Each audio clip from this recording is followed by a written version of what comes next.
बिस्मिल्लाहिर्रहमानिर्रहीम। आज हम डिस्कस करेंगे forms of adventitious root. Adventitious root जो है उसकी फर्दर फॉर्म्स हैं सबटरनेनियन और underground adventitious root. Roots arise from some part of the stem which is contact with the soil, कि ऐसे रूट जो कि ऐसे पार्ट से अराइज होती हैं जिनका डायरेक्टली कॉन्टैक्ट होता है सॉइल के साथ। ये जो सब अंडरग्राउंड एडवेंटिशियस रूट हैं ये दो तरह की होती हैं, फाइब्रस एडवेंटिशियस रूट और जो है वो tuberous adventitious root. Fibrous adventitious root जो है वो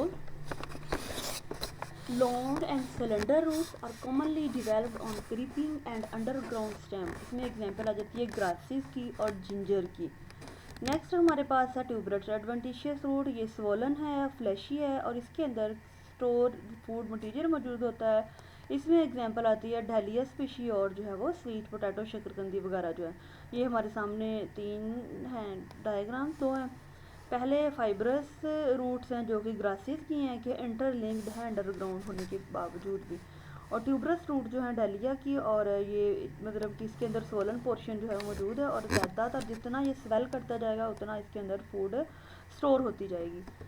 सेकंड वन है इसके अंदर partially subterranean adventitious root which are partially above and partially below the ground. ऐसे रूट्स जो कि थोड़ी बहुत ऊपर हैं थोड़ी बहुत नीचे हैं उसे हम कहते हैं पार्शली सबटरेनियन एडवेंटिशियस रूट। इसको फर्दर क्लासीफाई किया गया है कि स्टिल्ट रूट और प्रोप रूट और रेटिंग रूट्स में। स्टिल्ट रूट कौन सी हैं कि the adventitious root arise from the lower nodes of stem and grow down into the soil where they develop in the normal manner they are found in maize sugarcane। यानी कि हैं तो ये adventitious root यानी कि stem से ही arise करती हैं, लेकिन यह है कि लोअर नोड जो हैं स्टेम को अगर हम देखें, जैसे एग्जांपल हमारे पास है शुगर केन गन्ने की, तो उसके सॉइल के थोड़ा सा ऊपर जो है वो नोड्स मौजूद होते हैं। जो सबसे नीचे वाली नोड्स हैं उसमें से जो रूट्स निकलती हैं उसे हम कहते हैं स्टिल्ट रूट। इसके अंदर बांस की एग्जांपल है, बेम्बो मेज़ की है, मकई की, शुगर केन गन्ने की एग्जांपल आ जाती हैं और कुछ पाम भी इसके अंदर आते हैं। फिर सेकंड है हमारे पास पार्शियली सबटरेनियन में प्रोप रूट्स।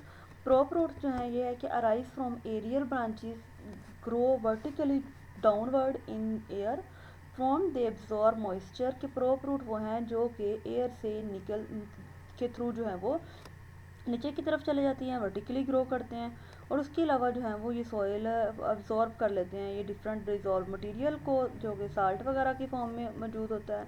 इसमें एग्जांपल आती है फाइकस की, रबड़ की, बेंगलेंसीज जो है वो बोर्ड का जो दरख्त है उसकी एग्जांपल आ जाती है। नेक्स्ट हमारे पास आ जाता है रेटिंग रूट्स और निमेटोफोर रूट्स। इरेटिंग रूट्स में ये कुछ प्लांट्स के जो मार्शी प्लेसेस पे होते हैं वहाँ पे मौजूद होते हैं। ये वर्टिकली अपवर्ड ग्रो करती हैं और अंडरग्राउंड सॉइल के अंदर चले जाती हैं। जो रेड पार्ट्स हैं प्लांट के ये एम्बेडेड होते हैं मार्शी प्लेसेस के अंदर और लॉग वाटर लॉग जो सॉइल है वहाँ पे ये मौजूद होती हैं। और इसमें दलदली इलाके में पाए जाने वाले जो मैंग्रोव्स हैं और डिफरेंट अदर प्लांट्स हैं वो इसमें आते हैं। थर्ड वन जो है हमारे पास है एरियल रूट्स। एरियल रूट्स में ये है कि जो एयर और कुछ एयर में जो है वो एक्सपोज होती हैं और इसके डिफरेंट फंक्शन ये परफॉर्म करती हैं। उसमें clinging, climbing roots, absorbing roots आती हैं।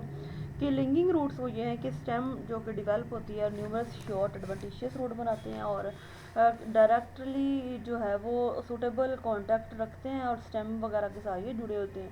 इसमें एग्जांपल आ जाती है हेडिरा हेलिक्स एवी प्लांट की और लॉन्ग पेपर प्लांट जो है। इसमें जो एरियल रूट्स हैं जो लटकती हुई हमें नज़र आती हैं उसमें कुछ अब्जॉर्बिंग रूट्स भी होती हैं जिन्हें हम एपीफाइट्स रूट कहते हैं और ये ट्रॉपिकल फॉरेस्ट वगैरह के अंदर होती हैं और ये मॉइस्चर को एब्जॉर्ब कर लेते हैं। फोर्थ वन हमारे पास है इक्वेटिक रूट्स। इक्वेटिक रूट्स जो हैं बहुत से जो वाटरी प्लांट्स हैं वहाँ पे ये क्लस्टर्स की फॉर्म में होती हैं। Arise from the stem and dangle in water, के स्टेम से ये अराइज होती हैं और आहिस्ता आहिस्ता पानी के अंदर चले जाती हैं। These roots are usually without root hairs, के ये जो रूट्स हैं ये नॉर्मली जो है रूट हेयर्स के बिना होती हैं क्योंकि ये इक्वेटिक हैं, इन्होंने न्यूट्रिएंट्स वगैरह को एब्जॉर्ब नहीं करना इसलिए इनके अंदर रूट हेयर्स भी नहीं होते। Thank you.